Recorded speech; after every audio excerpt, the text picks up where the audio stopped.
சொல்லி கதவை வேற சாத்திட்டாங்க பாப்பாவும் அவரும். இப்போ வந்து ஒரு சேலஞ்சு, ஐயோ லைட்டை வேற ஆஃப் பண்ணிட்டாரு. இப்போ வேற நான் ஒரு சேலஞ்சை வேற தெரியாதனமாக அக்செப்ட் பண்ணிட்டேனே, எனக்கு வேற பயமாக இருக்குது. நான்லாம் 10 மணிக்கு மேலே வெளியவே வர மாட்டேன். ஆனால் எனக்கு இப்போ பயமாக இருக்குது. இப்போ நான் என்ன பண்ண போறேன்னு தெரியல.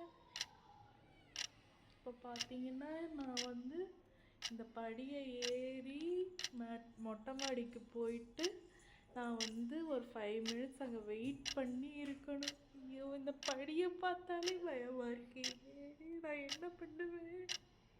ஃபோனில் இருக்க டார்ச் லைட்டை ஆன் பண்ணக்கூடாதுன்னு சொல்லிட்டாரு. அப்புறம் வீடியோவில் பார்த்தா தெரிஞ்சிரும்ல, அதனால் நான் இப்போ ஃபோன் லைட்டில் தான் போகிறேன்.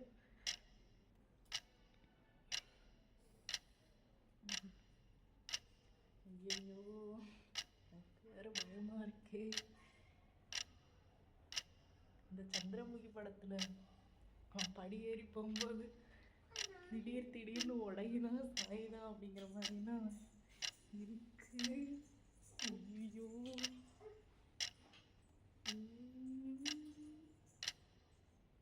எப்படியும் வந்துட்டேன் மேலே. எப்படியோ ஒரு வழியாக படியை ஏறிட்டேன், வந்தாச்சு மொட்டை மாடிக்கு. யாராச்சும் இருக்காங்களா? அப்பாடி யாரும் இல்லை. பயமா இருக்கே.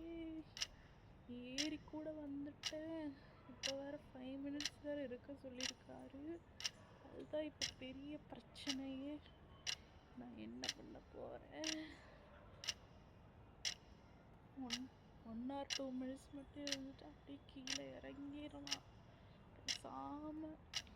பயமா இருக்கு. Oh my God.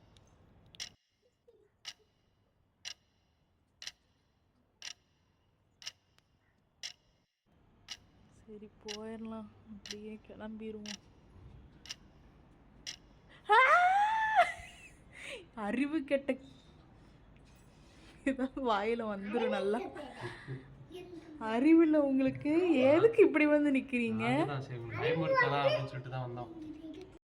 போங்கடா அந்த பக்கம், 2 பேர் போங்கடா அந்த பக்கம்.